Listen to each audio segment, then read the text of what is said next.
we have some teams that think they're going to maybe have to rebuild after they go, We saw an offseason for a team like the New York Giants and the decisions that were made. We saw ownership go, oh, boy, if you do what you're about to do, I'm going to shit my pants. And then I'm going to stare at the ceiling and wonder why my team sucks so bad. Boom, Saquon's gone. Saquon scores all the touchdowns in Brazil for the Philadelphia Eagles, and then the New York Giants just get boat raced by the Minnesota. So whenever you're talking about storylines, we're less than 24 hours away from a full NFL Sunday slate for the first time this season, and we already got like 20, 30 storylines brewing. I am so incredibly pumped for the Detroit Football Lions. Oh, hell yeah. Gave us an overtime game on Sunday Night Football when they had a massive lead. Then all of a sudden people were thinking about the bone-in wings, and then all of a sudden Matthew Stafford, almost Matthew Stafford's in the town in which he created Matthew Staffording. And instead we have a Sunday Night Football that goes to overtime. And then tonight, week 1 of the NFL slate wraps up with the San Francisco 49ers playing host to the New York Jets. Niners favored by 3.5. Obviously, their offseason is what it is and has been what it was, but something brought them together, and that was potentially one of their players getting shot in a public place at 3:30 in the afternoon. And then the other team still has the only active holdout in the NFL, and Hassan Reddick, who will be fined $800,000 whenever he misses tonight's game, alongside all of his training camp things. But Aaron Rodgers is back after only getting to play 4 off-season plays for the New York Jets 1 year ago before tearing his Achilles. Now, his Achilles obviously happens in the first game, and he was ready to come back at the end of last year if they would have still been mathematically in the hunt. How will that Achilles be? Because we saw another guy who had a recovery from an Achilles at a quarterback position in a much shorter amount of time not look great. No, not at all. And because that team drafted somebody top 10 at quarterback, those calls for the $180 million quarterback to not be on the field and have the top 10 quarterback on the field have already begun.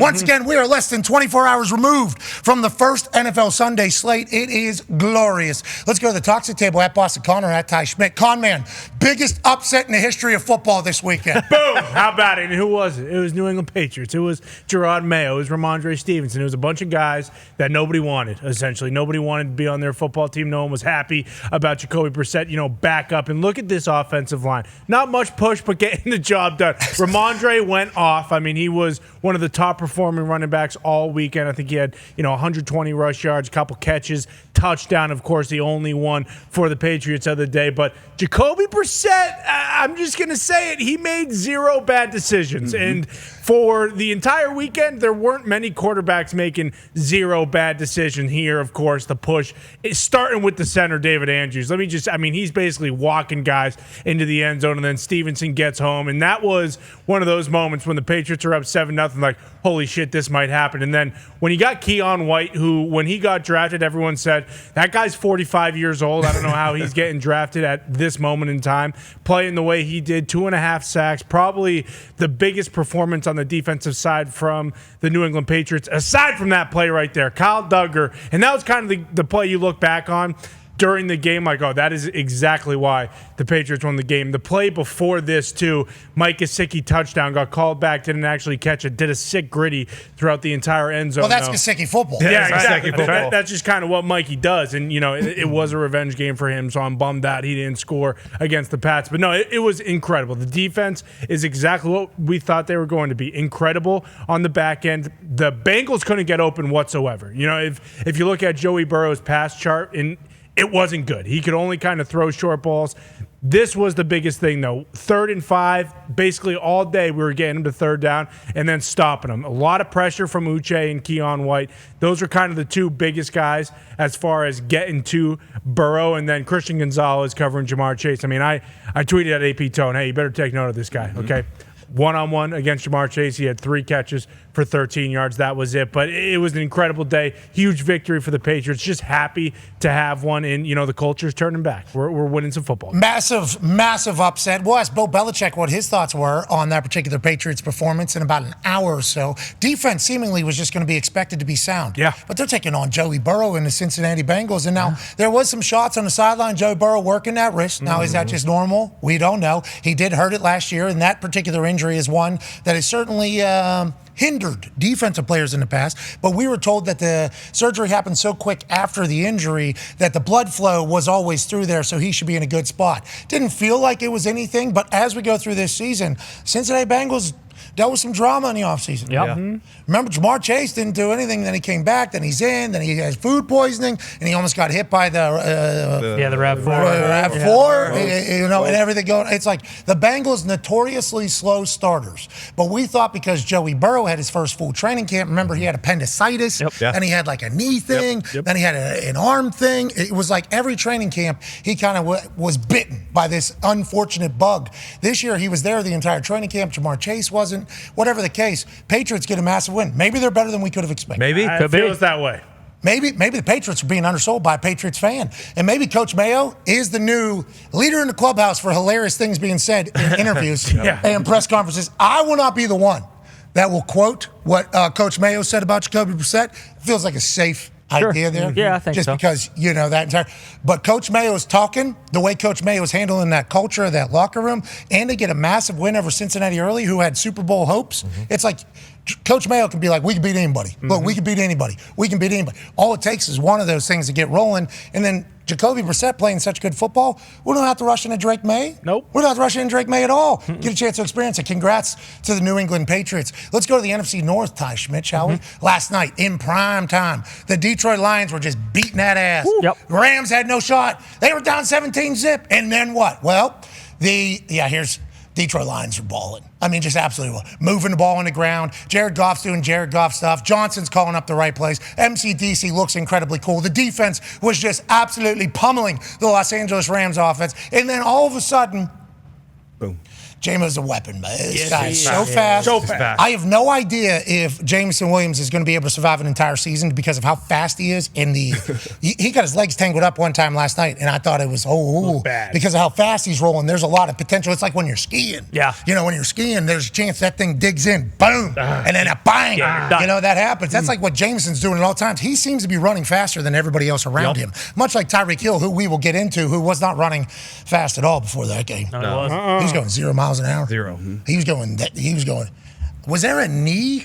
Sure looked like it. Was there a knee? Sure looked like it. Anyways, Detroit Lions give up a massive lead to Matthew Stafford getting back into it, and then they just run the ball down the field in overtime. First drive, first series. David Montgomery, a full dose of it, a buffet of Montgomery in this Detroit Lions offensive line, and they score a touchdown. Matthew Stafford doesn't even have a chance to answer. To the surprise of Chris Collinsworth, who remembers playoff rules they changed because of the Josh Allen, Patrick Mahomes situation a few years back with the 13 seconds. Game over. Lions win. Let's stay in the NFC North. Packers lose.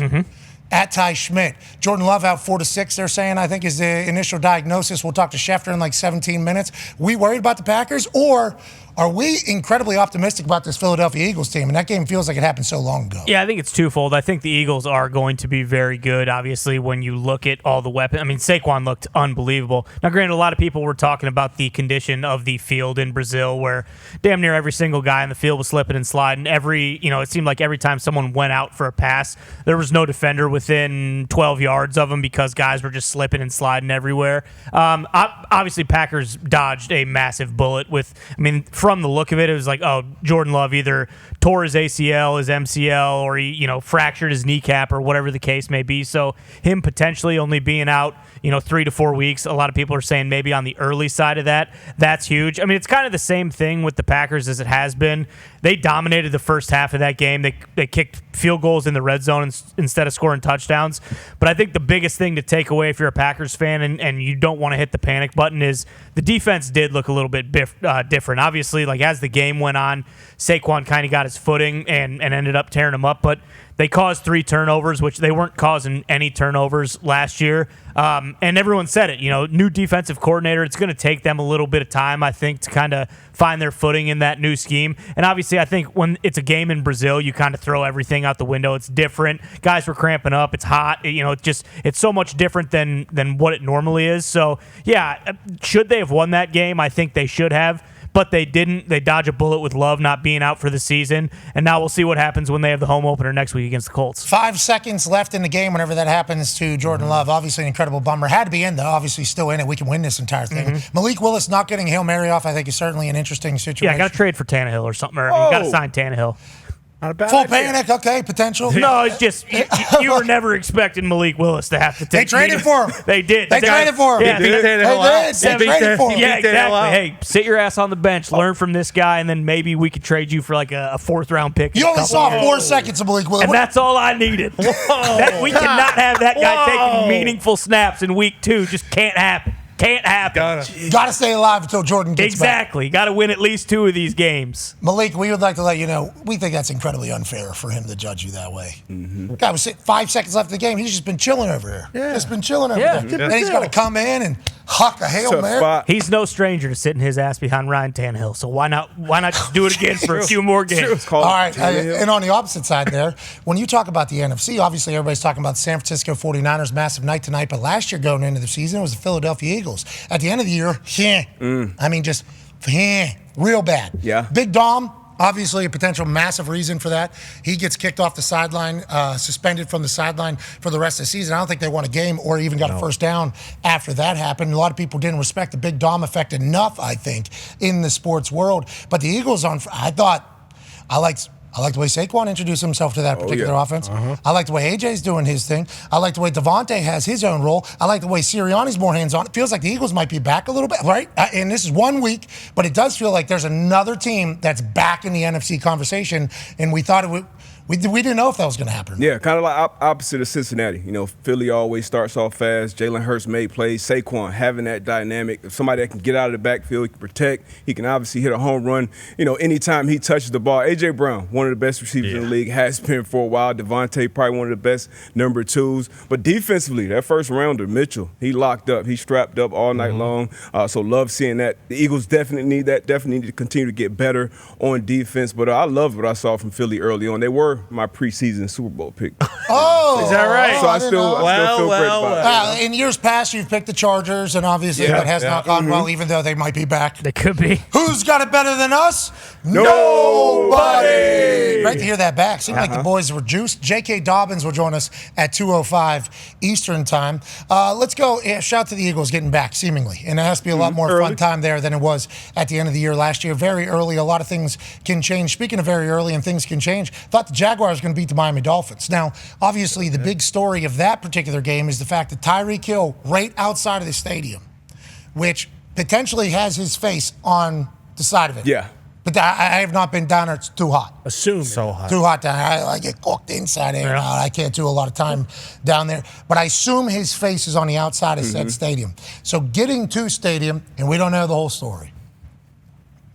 I'm assuming a guy going to work, not wanting the shits. Sure. Just, this is me just assuming somebody that's about to go play an opening weekend. First game of the season, got cut off last year because of an injury. He was on pace to be MVP potentially, the first MVP that isn't a quarterback in some time. And then all of a sudden, we open our phones just like when Scotty Scheffler was on in Louisville, Kentucky. Man. We see him cuffed, knee to the back, walking down the sideline. Then you see Rolls Royce pull up, which we find out is Calais Campbell, I do believe. Walter Payton Man of the Year, Calais Campbell. He then ends up in cuffs for not taking orders or something like that because he was.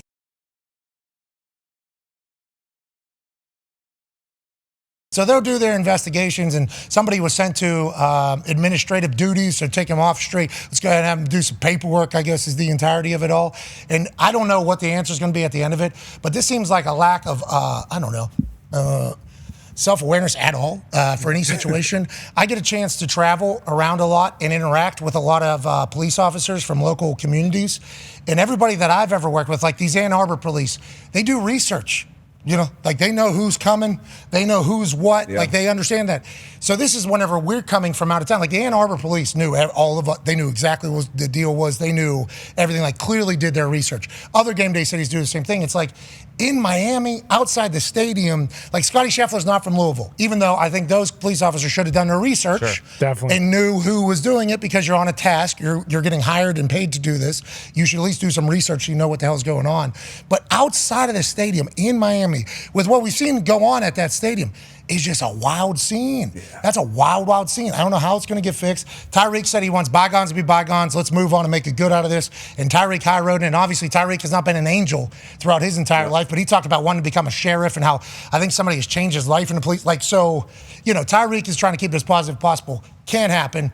Obviously, we're hoping for change. Darius, you're a citizen down there, so if you want to comment on that, definitely do that. But also, Tyreek would then go on to have 130-some yards, multiple touchdowns, and in one of the sickest celebrations in the history. I've seen T.Y. Hilton, his wife gave birth to a baby, and then he scored a touchdown later that night, and he did the cradle. He did the cradle. And then there's been people that have passed away, and they do the kiss to the sky, very topical. For him to be like, yep, we're doing it. And then for teammate, who I don't think – Waddle to come over and be like, gotcha. Know what we're doing here. Phenomenal comeback victory as Jason Sanders hits a big one. I think Jake Bailey hit some monster balls as well down there in the special teams department. Tua found his rhythm. Tyreek did his thing. Waddle was wide out, wide ass open a few times. So that day down in Miami, insane, obviously. Yeah. But how do you view the Miami Dolphins right now? I mean, it was obviously wild start. And usually, to that point, the police usually has some type of relationship with the team as well. So I would expect that to be a quick call. But it happened. Figured out, Calais Campbell, he had a big sack early on. Achane made some big plays. Which it is Achane?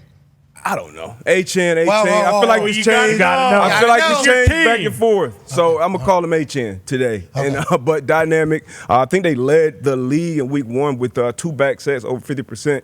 And obviously Tua still leading the league in passing. A lot of quick game, but hit some deep balls when he needed to Tyreek, to Waddle. Defense kind of started off slow. Brian Thomas Jr. on that Jacksonville side is an absolute superstar in the making. I believe he made some big plays early, had a big flag. But yeah, defense picked it up. That big 4th down stop, that 4th and 1 when Jalen Ramsey ran the entire 53 yards from sideline to sideline and got in on that game tackle, that kind of completely shifted the momentum of this game. And obviously the walk-off field goal, great home win in week 1. Started off with some BS. We figured it out. I'm obviously high on my Miami Dolphins. Jalen got paid too, so congratulations. Highest paid. He got paid, and here's Sanders' 51-yarder, 52-yarder, I guess, to win this thing.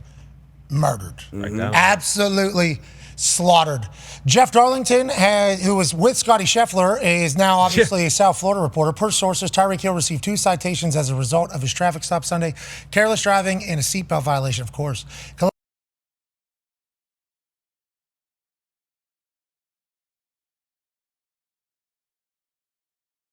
Click it or ticket. Click it or ticket. Now, you go on a motorcycle, you don't got to wear a helmet, you better have glasses on. You don't have to wear a helmet, you better have glasses on.